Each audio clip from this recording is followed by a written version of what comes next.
Good enough is great. Perhaps not a concept you'd expect to hear at the business school.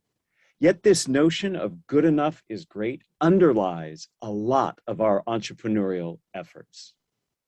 The concept of minimally viable product design is critical for bringing products to market. In this approach, you strive to get your product or service out there quickly so that you can test and get feedback to see where the true value lies. Let me give you an example. Imagine you're a baker and you want to bring your baked goods to the broad market. You have visions of crafting wonderful cakes and pies to delight your customers.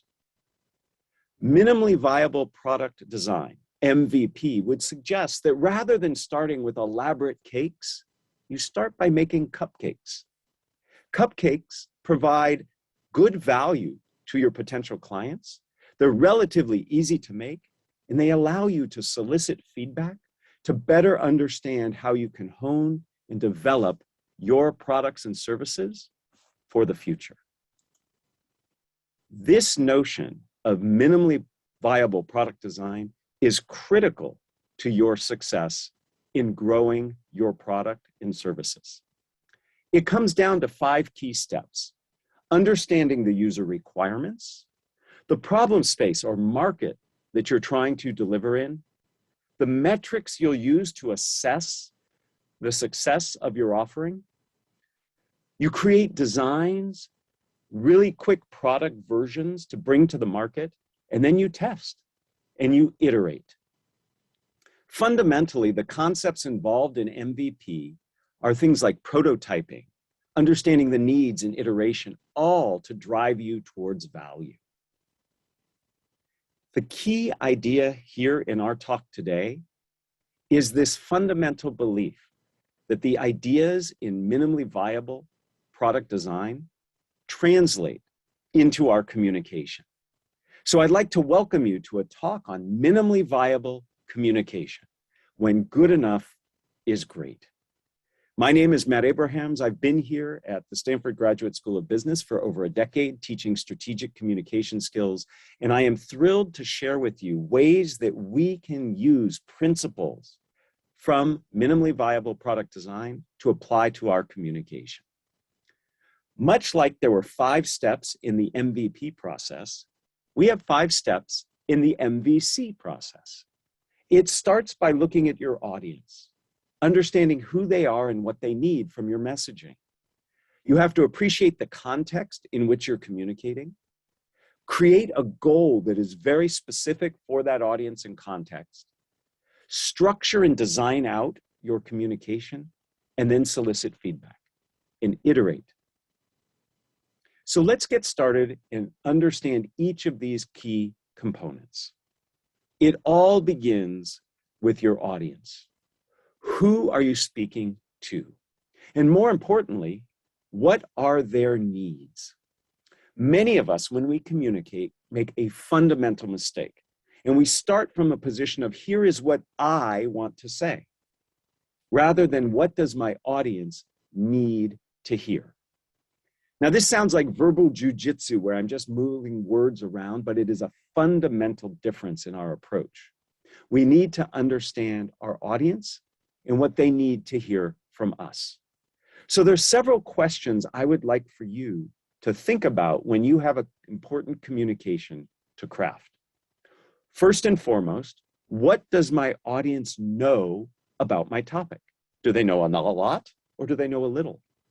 We have all been victimized by communicators who start too high level or too low level for us.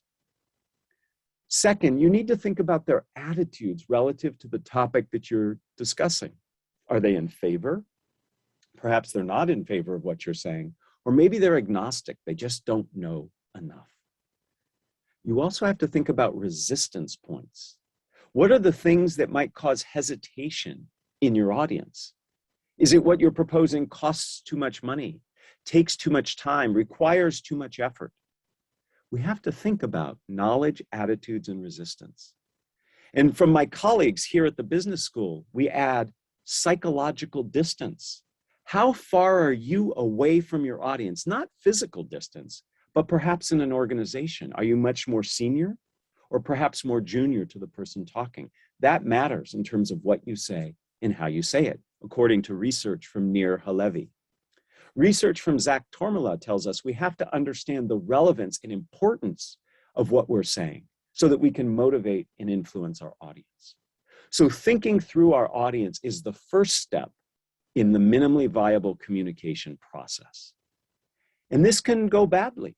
In fact, let me give you an example. There is a durable goods company in Northern Europe called Electrolux. And many years ago, they ran this ad campaign. Nothing sucks like an Electrolux. This ad was an abysmal failure. Why?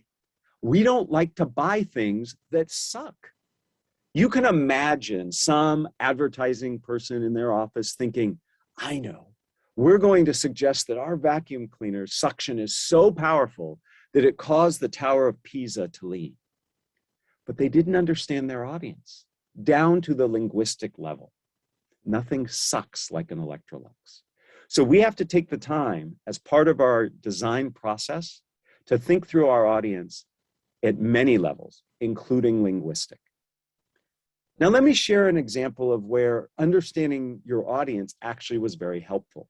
And I borrowed this story from where I first read it in the book Made to Stick by Dan and Chip Heath. And Chip Heath teaches here at the business school. And in Made to Stick, they describe the story of Texas. In Texas, in the mid-1980s, there was a huge littering problem.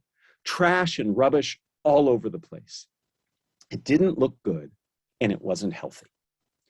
So the government invested in a public service campaign featuring this guy. And I know many of you listening in today are of my vintage, and you might remember Woodsy the owl. Give a hoot, don't pollute. And Woodsy was placed on billboards, television, and radio. Remember, this was the 80s. There was no internet. When I share this story with my MBA students today, they physically get disturbed at the thought of no internet. Something interesting happened, though. After 2 years of Woodsy being on television, radio, and billboards, littering got worse. It was as if Texans were saying, we don't like you, Woody, and they were throwing more garbage all over the place. This caused great concern. So the government invested in an effort to bring academics in to help with the littering problem. And the very first thing the academics did was try to figure out who is doing the littering. Now, for some of you, this might not be surprising. It turns out that most of the littering was being perpetrated by men. Not just any men, but men between the ages of 18 and 34. And they went further beyond learning who was doing the littering. They looked into some of the attitudes and beliefs that these people held. And for any of you who have been to Texas or grew up in Texas, you know one thing is true about Texas males in that age demographic. They are very proud of being from Texas. If they could, they would make Texas its own country. Based on knowing who was doing the littering and some of the attitudes, they created this ad campaign. And if you have been to Texas, you've seen it. It's still around today, 30 years later. Don't mess with Texas.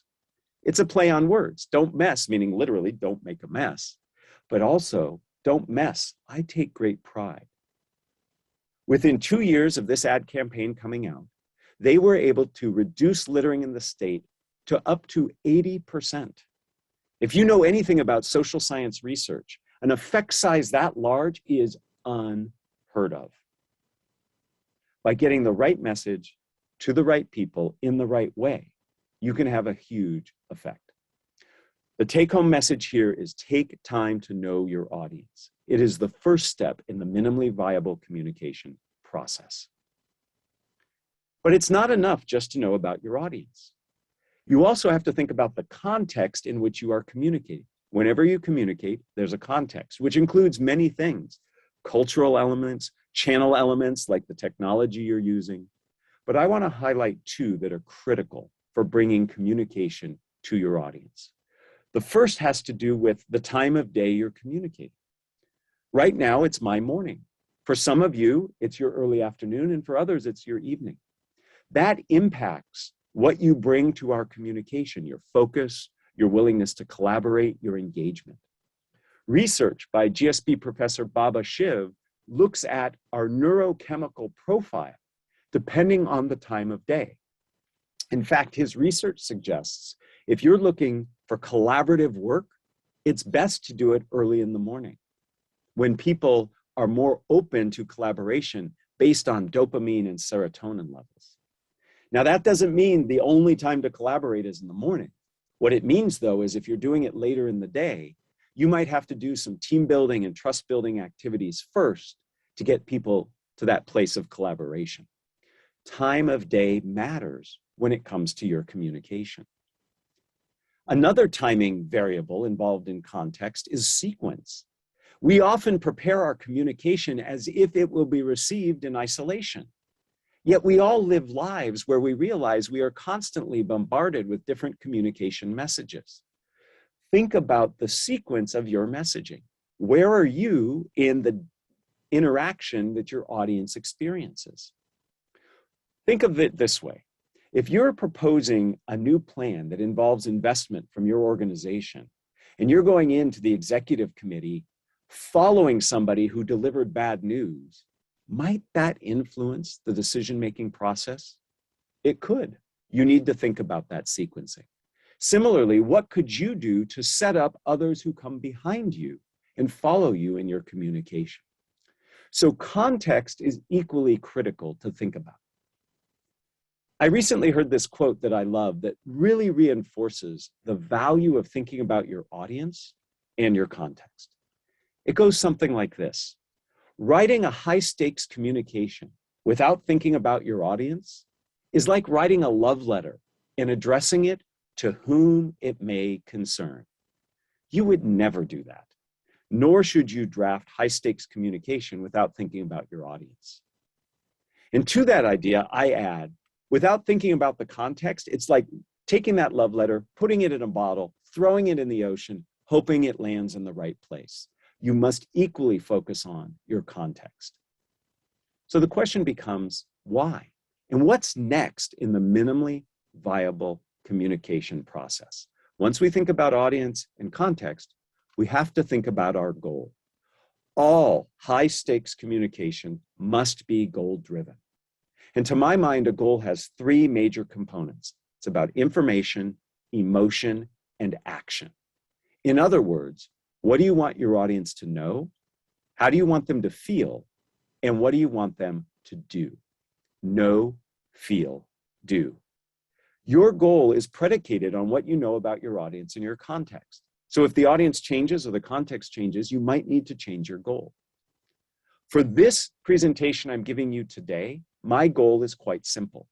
I'd like for you to leave here knowing how minimally viable product design processes apply to your communication. Further, I'd like you to know the specific steps and best practices in the minimally viable communication process.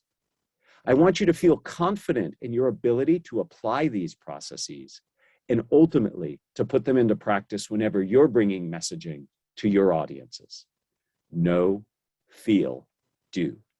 Take the time to figure out your communication goal, because this goal will come back to help us later. Not only does it direct what we want to say going forward, it also helps us assess our success. It is critically important that you take time to understand what the success of your communication would look like.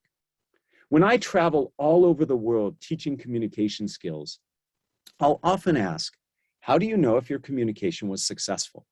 And the number one answer I get is, I got through it, as if survival is the key metric of success. Of course, I think that's ridiculous. You should be able to measure the success of your messaging, your communication, based on the goal you set out with. So a goal not only helps you figure out what direction to take your messaging, it also helps you assess your success. Now, once you have a goal in mind, we then have to spend time ideating before we can create our structure. We have to be inspired to think about what are the key themes and ideas that I want to get across. And this is where lessons from Stanford's D School, Design School, can really come in handy. There are myriad ways to get creative in coming up with your ideas that will feed into your messages.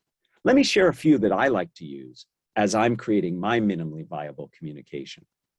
First and foremost, there's old-fashioned brainstorming.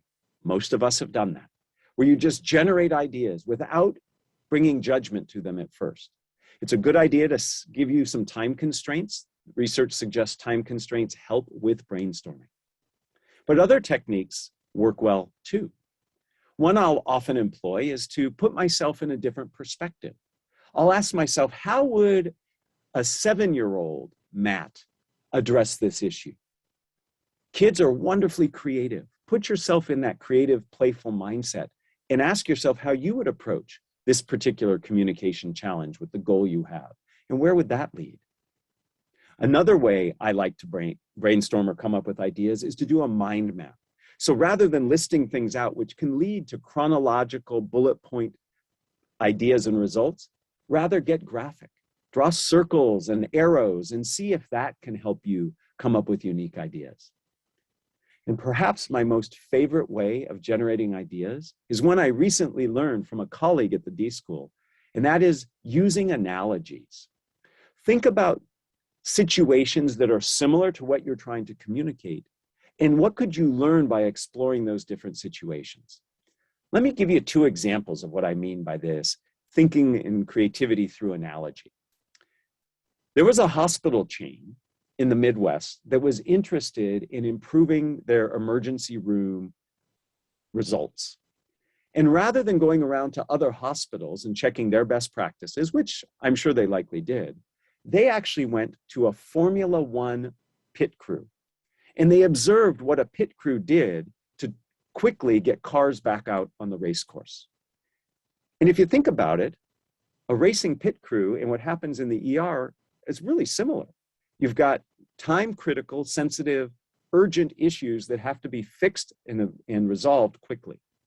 And they learned many things by looking at how the pit crew function. For example, most pit crews have kits set up for different situations they might find themselves in. So let's say a tire blows out. They have a whole set of materials set aside for dealing with that one issue. The hospitals in their ERs took that idea and developed kits for the different types of emergencies they might see. Another example is Apple. When Apple opened up its retail stores, they created the Genius Bars, essentially the tech support in the stores. Rather than, or in addition to, looking at top-notch service organizations, they actually went and explored how high-end hotel concierge services worked. By using analogies, new ideas and approaches can come to mind. And this ideation can then help you begin to create your communication. So once you have your goal, which is based on your audience and context, you have to spend some time brainstorming and coming up with the information that you want to communicate that will help you achieve your goal. Once you have those ideas in mind, you have to crystallize them and bring them into clear focus. And I love the tool of 6-word stories to help bring focus to your ideas. Take all of the themes and the creativity that you spent in the ideation phase and try to distill them down in 6 words. And that 6-word narrative becomes the driver for the message design that you will create. This is a focusing activity. For this talk today, my 6-word story is craft messages for quick iterative feedback. That was the narrative I used to help me structure this entire presentation. What's your 6-word story for the messages you need to create?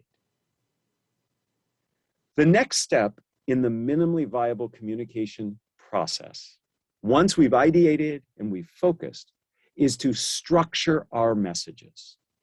Structure is absolutely critical for your communication. We have all been victimized by people who ramble on and on. I hope that's not happening right now.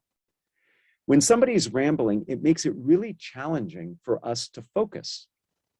We have to bring a lot of energy to focus. And what most of us do is we check out.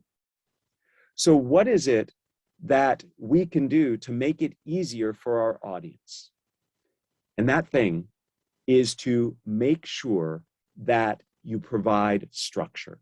I learned this a long time ago. As an undergrad at Stanford, I was a tour guide.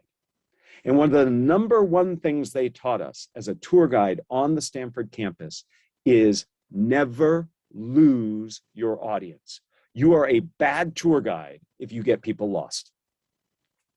How do good tour guides keep people together?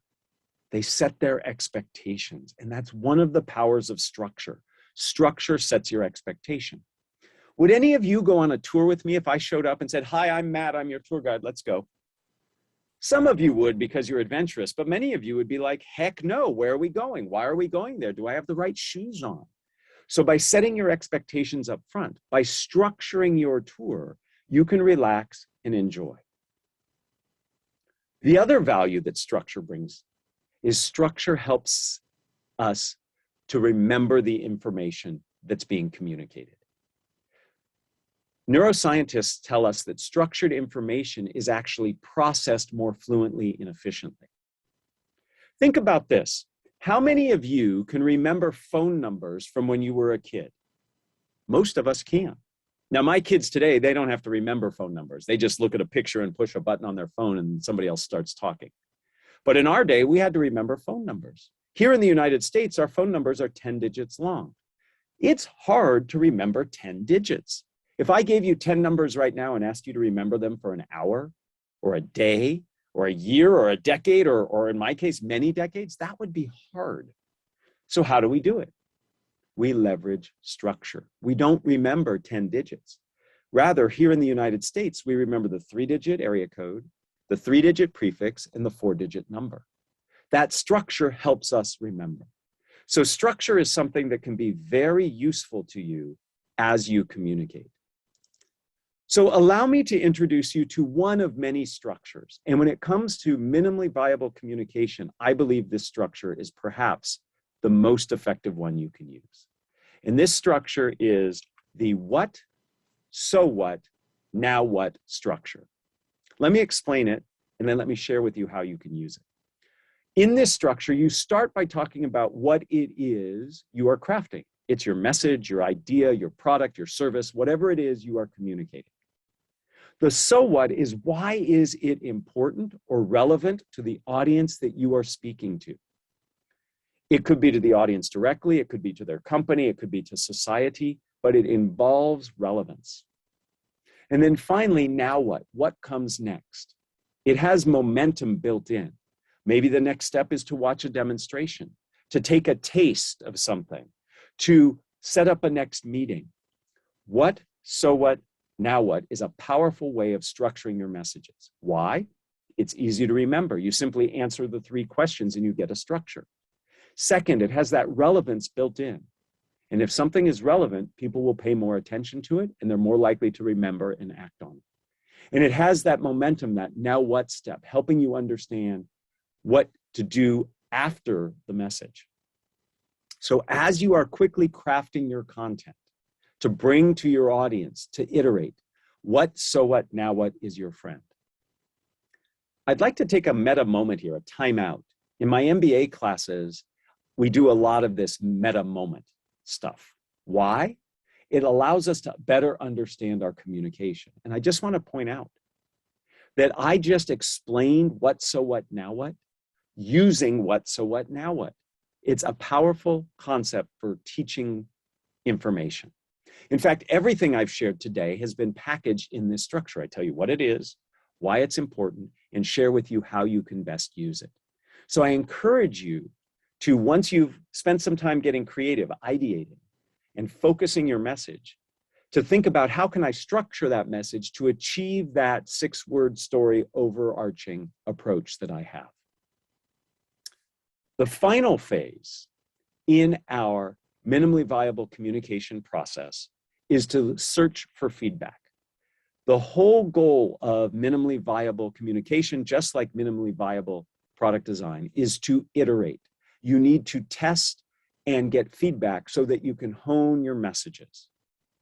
Here you see on the screen something I remember from a kid. As part of a science lab in elementary school, we had to build contraptions that would allow an egg to fall from a rooftop to the ground without cracking. And we tested a lot of different ideas. The winning idea was a parachute strapped to the egg. And that's what you see here. We have to test, we have to iterate, we have to ask for feedback. And based on that feedback, go through this process again and again, until we have the message honed in such a way that it can provide the optimal value for our audience. The minimally viable communication design process can help you in many, if not most, communication situations. It starts by understanding your audience, their knowledge level, their attitudes, their resistance points, the psychological distance between you and them, and the relevance and importance of what you're saying to them. We have to think about the context, which includes many facets, including timing, time of day, and sequence. You have to spend time understanding your goal: know, feel, do. And that goal allows you not only to focus your messaging and efforts, but it also allows you to assess your success in the final phase, that feedback phase. And then we have to take the time to structure. But before we can structure, we have to ideate and focus. Taken together, this process of minimally viable communication design can help you get meaningful messages to your audiences very quickly to add value for you and for them. If you'd like to learn more about this type of communication or other aspects of communication, I'd like to point you to a few resources. I've written a book called Speaking Up Without Freaking Out that can help you feel more comfortable and confident in your communication. I curate a website called nofreakingspeaking.com where my research and that of others is there for you to check out. And one of the greatest pleasures of my life is I get to host a podcast for the business school called Think Fast, Talk Smart, where if we do our job right, we use minimally viable communication to bring relevant, specific communication tools and ideas to you from Stanford faculty, mainly from the business school. I invite all of you to continue to develop and hone your communication skills. And remember, good enough is great. And with that, I'd now like to take some time to listen to your questions and ideas around how to become a more effective communicator. Alegria, do we have some questions that have come in? We do. So I had a question come in asking, when it comes to leadership, a lot of leadership coaches have told us that although leaders think that they have explained enough, their audience feels that they have not received enough communication. So how is that affected by a leader trying to be minimally viable? Yeah, I appreciate the insight motivating that question, which is minimally viable doesn't necessarily mean less information. Minimally viable simply means that you're testing out your messages to understand what's needed for your audience. So I actually think minimally viable communication resolves the problem that the questioner is asking. Because as a leader, if I have important information to share, I go out and iterate and test my messaging with some of the people in the audience and understand, am I saying enough? Am I saying too much? Is there more I need to bring? And that will help me hone my message for the broader audience. In other words, I make those cupcakes and I bring those cupcakes to a few people in that audience. I get their taste test and information, and then I prepare myself to bring the big sheet cake to everybody in the audience. So I actually think minimally viable communication is the solution to the problem that the questioner was asking. Our next question is, isn't the TED Talk mentality an enemy of your proposed approach? Polished, endlessly rehearsed to the point of perfection. Great. I love the challenge that this is bringing in. So when it comes to communication, I separate communication into two different approaches. One is the planned communication. And that's this TED Talk-like approach where you plan, you practice, you really try to dial in the communication. And then there is the more spontaneous communication, the communication that happens off the cuff, in the moment, etc. And this approach, this mental approach, minimally viable communication, can play out in both sections, in both approaches to your communication. Clearly, in the planned presenting, you're practicing, you're iterating, you're getting feedback, and you're leveraging a lot of the tools that I mentioned in the talk. In a spontaneous speaking situation, again, most of our communication, you can still leverage many of these principles.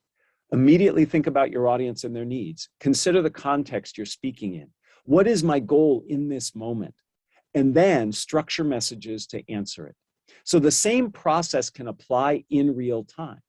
When the question I just answered came in, I immediately thought, who am I talking to? I'm talking to a bunch of alums from the business school.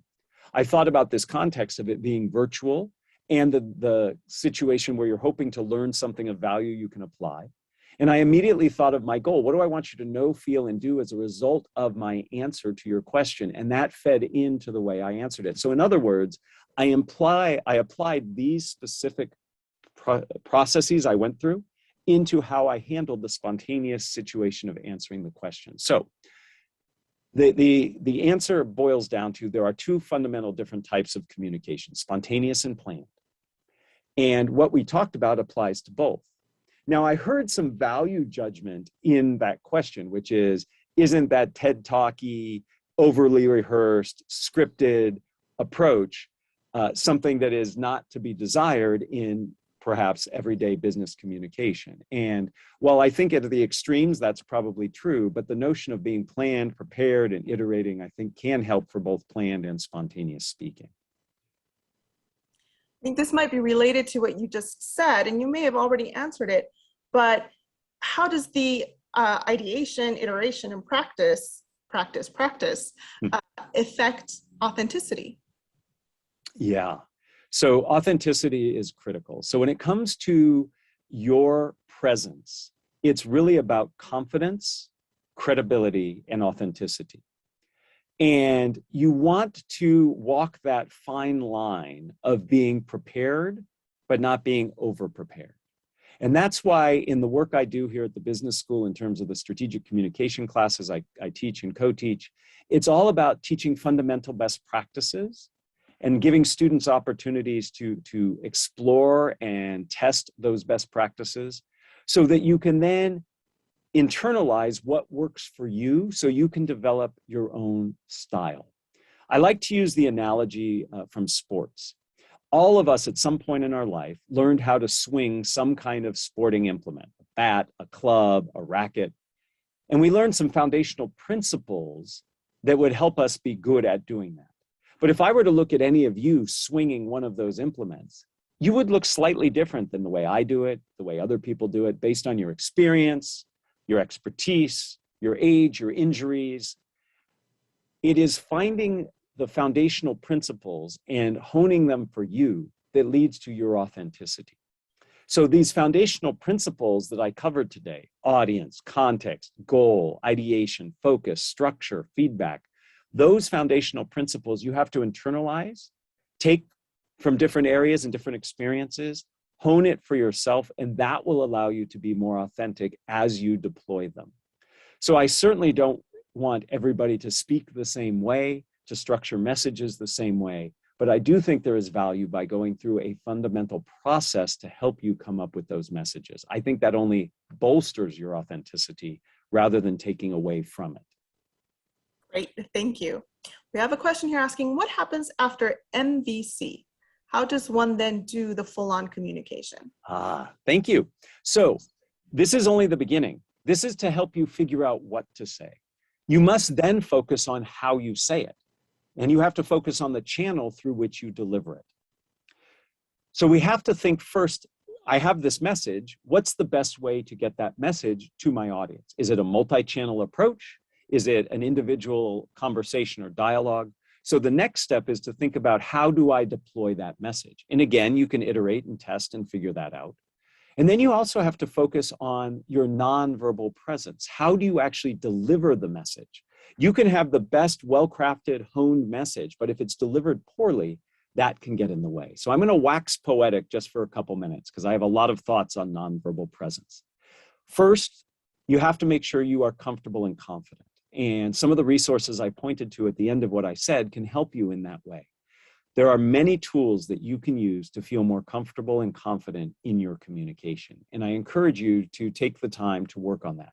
In all the strategic communication classes here taught here at the business school, we start with confidence building. Once you have a foundational layer of confidence, level of confidence in what you're doing, you then have to think about how you show up to deliver. And I'd like to give you 3 bits of advice about your nonverbal presence. First is what you do with your body. There are 3 key concepts with your body. You want to be big, you want to be balanced, and you want to be still. Nervous people make themselves small. They retreat. In person, I step back. In a virtual world, I sit far away so you don't see my face as much. We want to be big and present. A great way to help yourself be big is simply to take your shoulder blades, your scapula bones in your back, and pull them down. When I pull them down towards my waist, I get broader. Now, I'm not bringing my elbows back and puffing out my chest. Rather, I'm just pulling those shoulder blades down. That helps me look big and confident. It also tightens up the muscles in my neck, so my head is straight. Many of us tilt our heads, and tilting your heads when you're in one-on-one interaction listening is actually a great thing to do. But when you're trying to command confidence, delivering an important message, you want your head to be straight, not tilted. And this body posturing will help. And clearly, shifting and rocking and swaying can be very distracting. So big, balanced, and still in terms of your body posture. The second thing to think about is eye contact. In North American culture, where I am today, eye contact is expected. We expect people to look us in the eye. When I'm in person, I will segment my audience. Instead of trying to look at every person individually, I'll create quadrants and I'll look in the back part of the room or the front part of the room. When I'm virtual, I train myself to look at the camera as I'm speaking. Because as I look at the camera, it looks like I'm looking at you, rather than looking down at all of your images that I see on the screen. And thank you to those of you showing your video. So we want to make eye contact. And then finally, when it comes to nonverbal presence, we have to think about our voice. Your voice is a wind instrument, just like a trumpet, a clarinet, a saxophone. The more air you put through it, the more you can do with it. We need to vary our voice. Our brains are wired to habituate. Anything that stays the same, we stop paying attention to. So you need to vary your voice to keep people involved and engaged. Now, for some of us, that's hard. We speak in a more monotone, mono-rate way. A great tool to help you have more variation in your voice is to insert emotive words, adjectives and adverbs. If you need some help, come back to campus. We have this lovely adverb wall. Some of you have seen it on the campus. Insert some of those adverbs into what you say. I would never come to you and say, I'm really excited to be here. No, I would say, I'm really excited to be here. Those emotive words invite and invoke that variation in my voice. So to answer the question, what comes after minimally viable communication and you have your message crafted and honed and dialed in for maximal value, you then have to think about the channel through which you will push that message out, and then how do you deliver it in terms of your nonverbal presence. Big, balanced, and still, make eye contact if you're in North American culture, and vary your voice. That was a long-winded answer, but hopefully helpful to thinking about what comes next after this process we talked about today. Perfect. Yes, and actually you answered another question that had asked for some tips when it came to virtual communication. So I think that. Can I add a couple more though? If somebody wants to know some Absolutely. tips, let me share a couple other tips about about virtual communication. This is something that we have all had to learn a lot about. And interestingly, some new exciting research is coming out to help us. A couple things. One, you want to make sure that you fill half your screen.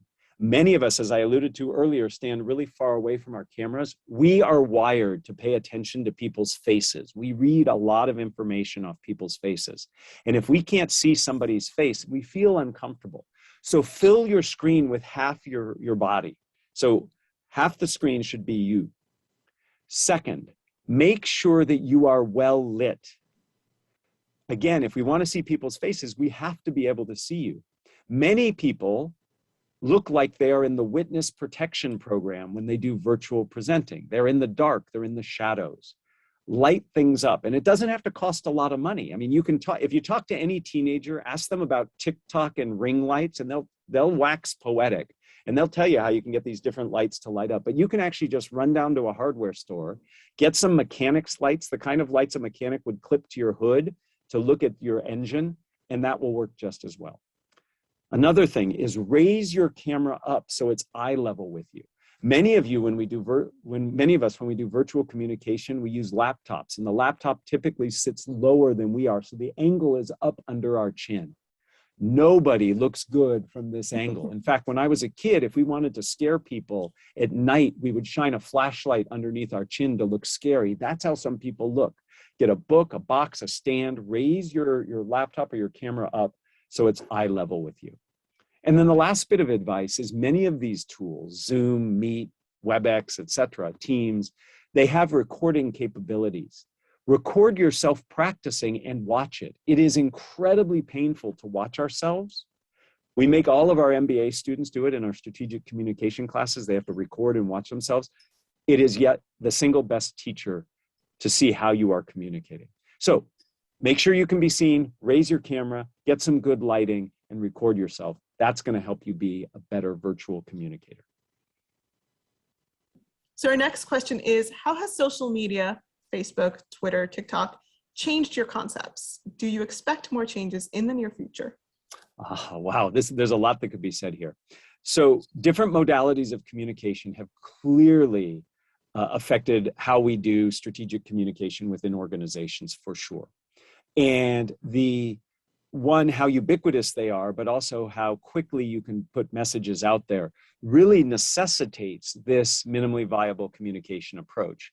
There will be times where you just have to get messages out quickly, and you can use these social media tools as a way of testing your messages and as the endpoint of the process as well.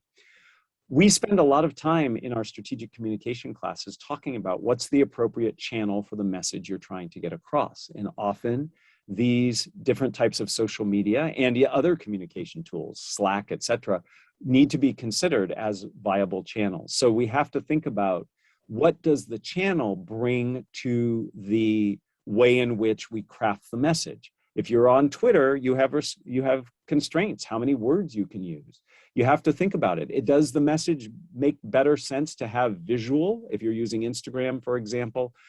So it requires you to bring in other questions in the design process. What do I foresee coming forward? More and more types of social channels for us to communicate in. I don't know how many of you are aware of something like a Clubhouse or other things where it's an audio-only social media platform. We're going to see more and more opportunities for us to communicate and other tools, and we have to think about our messaging and make sure that our messaging is specific and tailored to the different channels. Again, the context piece in that process I went through for minimally viable communication is really about considering those elements of the channel. So I'm excited by it. I think it's fascinating. I love teaching folks who are younger than I am. I learn a lot about different ways of communicating, and we all have to embrace these different channels. Clearly, there are liabilities involved. We have to think about it. There are ethics involved. You need only look at the news to see issues around social media, but they are channels for getting our messages out, and we have to explore and in some cases exploit them. You may have already answered this by mentioning practice, iteration, watching your recordings, as embarrassing as that might be. But how do you train students to speak with more confidence? Yeah, so confidence is something I have spent a lot of my career focused on. It's research I did all the way back in undergrad and grad school. It is critical to focus on confidence. Confidence is the biggest barrier to people sharing their opinions and voices, and I firmly believe we need to hear from as many people as possible in our dialogue to understand and be better at what we do.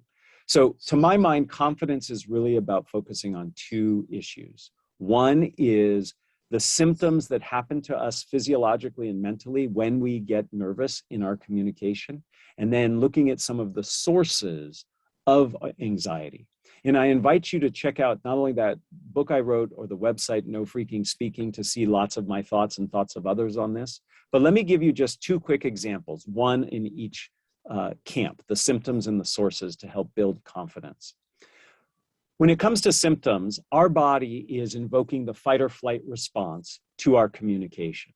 I believe, and others who study this, that there's an evolutionary component to why we get nervous. Our bodies experience speaking in front of others as a threat and responds in kind. And I'm happy if we have time later in this session or in other ways to go more into that perspective, why we see it as a threat. But as a result of that threat, we invoke fight or flight. Our heart rate elevates, we begin breathing more shallow, a lot of adrenaline is pumped, which causes us to shake and perspire, etc. The single best thing you can do to short circuit the fight or flight response invoked through your anxiety around communication is deep breathing. Deep belly breaths can calm down and slow down your autonomic nervous system. Now, I recently learned, and this is, I love doing the Think Fast, Talk Smart podcast because I learned so much. I had a cognitive neuroscientist here at Stanford. His name is Andrew Huberman, super bright guy. If you ever get a chance, check out his work.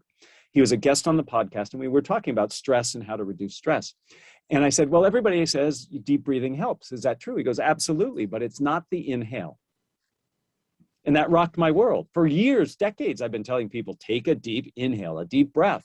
It's not the inhale that helps you relax. It's actually the exhale. So the rule of thumb, or shall I say the rule of lung, is this. To use deep breath to calm yourself down, you want your exhale to be twice as long as your inhale. And again, if we have extra time now or later, or you can just listen to the podcast, you'll learn why this is. But if you take a slow 3 count in to calm yourself down, make sure that your exhale is 6 count. And you only have to do it 2 or 3 times to actually take the benefit. So to manage symptoms, probably the best thing you can do, deep breath, focus on the exhalation. From a symptoms point of view, from a sources point of view, the things that actually make us nervous, there's a lot that we can focus on. Some of you might have heard me deliver a talk that I did at a reunion several years ago now called Think Fast, Talk Smart. The name of the podcast came from that talk, where I talk about one source of anxiety, which has to do with the fact that many of us are made nervous by the goals we're trying to achieve. Whenever you communicate, you have a goal. In fact, I encouraged you to create a goal. And many of us can be made nervous by the thought of not achieving that goal. So we begin to get nervous about a potential negative future outcome. I'm not going to get the good grade. I'm not going to get the funding. I'm not going to get the support. We're worried about not achieving our goal. That's the source of the anxiety. A way to mitigate that source, to reduce the impact of that negative potential future outcome, is to become present-oriented. And in that video, I talk a lot about what you can do to become present-oriented. For example, do something physical, take a walk, do some exercise, listen to a song or a playlist. Or the one that I like to encourage people to do is to start at the number 100 and count backwards by a challenging number like 13s or 17s. All of those activities bring you into the present moment, which distract you from worrying about a future consequence. So how do you get more confident? You tackle both your symptoms and your sources. And there's a lot more I could say about that, but those are examples. I give you one example of how to manage a symptom by deep breathing and how to manage a source trying to become present-oriented. Long-winded answer, but a really important issue. If you are doing a presentation for which there is a somewhat standardized set of expectations for the format or the content, so for example, a startup team is pitching a potential investor, to adapt your approach. Yeah, so there are often situations where there are expectations for the structure of the communication, like an investor pitch, or you're presenting your research or your findings. There are often expectations around the structure of the message. Yet the content that goes into that message, I think, would benefit very directly from what we talked about in terms of minimally viable communication design. So the structure might be set. So for example, in a pitch deck, there's an expectation that you'll start by talking about the problem, you'll introduce your team, you'll talk about the total addressable market, et cetera. But how you approach that, what you say about that market, or how you define and frame the problem, all of that can be rapidly prototyped and tested to figure out the best way for this particular audience. So I think that those structures can actually be helpful. You know, going into a pitch where the person says, in your pitch, you must do these 7 things. That's wonderfully helpful. That's very insightful information about here. The person is telling me how they want to hear my message. They're telling me how to structure it. Great. Now I'm going to iterate as best I can to figure out for each one of those identified steps, slides, or parts of the presentation, how can I maximize the value of what I say for each of those steps? So I actually think the structure given can be very helpful to the process we walk through.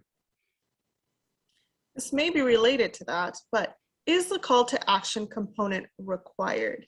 And the example given here is that our alum is a volunteer in the national park.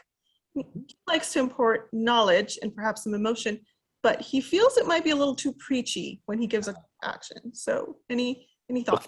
First, thank you for the work you do in the national parks. I and my family have benefited from and have enjoyed going and learning from the people who are there. So thank you for that work. You don't always have to have a call to action. I would like for you, though, to consider, should I have a call to action? What are the advantages and disadvantages of doing that? And then make a judgment call. So I share in the process, I introduce the idea of where you would put one, the now what, but you don't always have to invoke it. Again, you know your audience, you know who you are and whether it works best for you, but I would like you to consider, what would a call to action sound like? And there are calls to action that are less directive and less preachy. It could simply be, thank you for your time and for showing your passion for nature and the environment. And I encourage you to keep focus on the environment. It's very important. That's a very soft way of giving a call to action.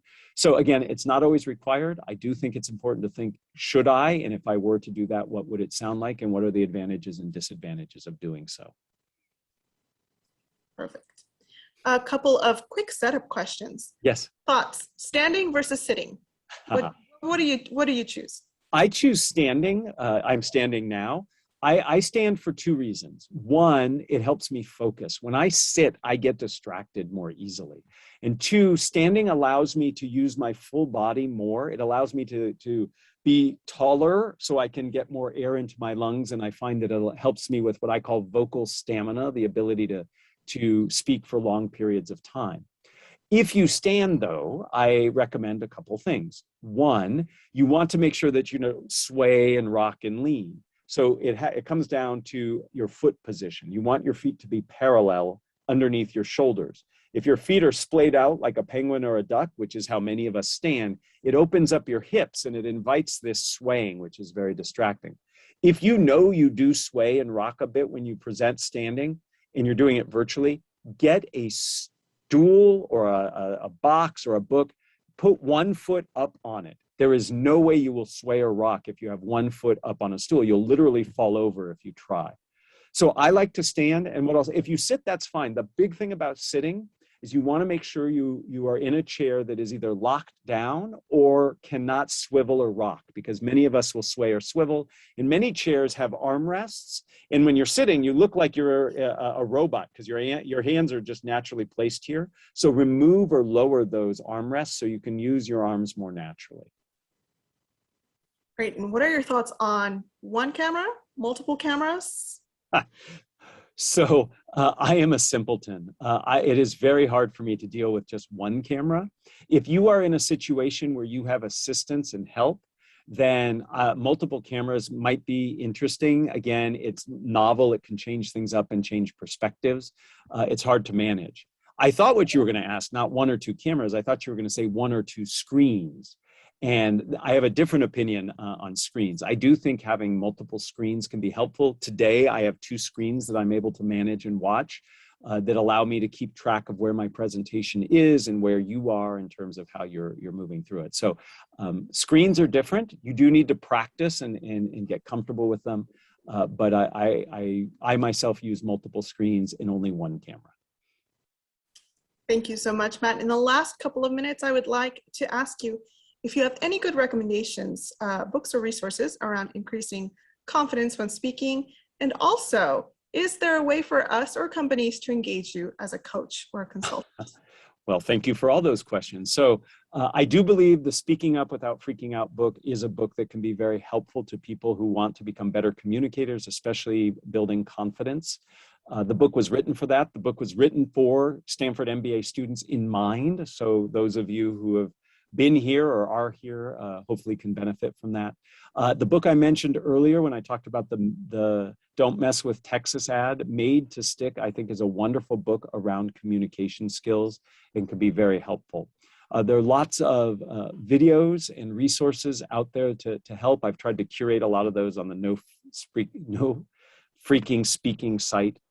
In terms of reaching out to me, I am very happy to help alum and students in any way I can. My email address can be found on the GSB faculty website. It's also here. I'll put up my screen again so you can see my email address. But I'm very happy to reach out. I co-founded a consulting practice called Bold Echo. We do this work out in the corporate world if that can be of help. I really just encourage all of you to focus on your communication. Communication is critical. We saw through the pandemic how communication can be incredibly important to keeping our businesses connected and thriving and our personal lives connected and thriving. And I hope minimally viable communication, that approach, can help you hone your communication. So thank you for listening. And if I can be of service, please let me know.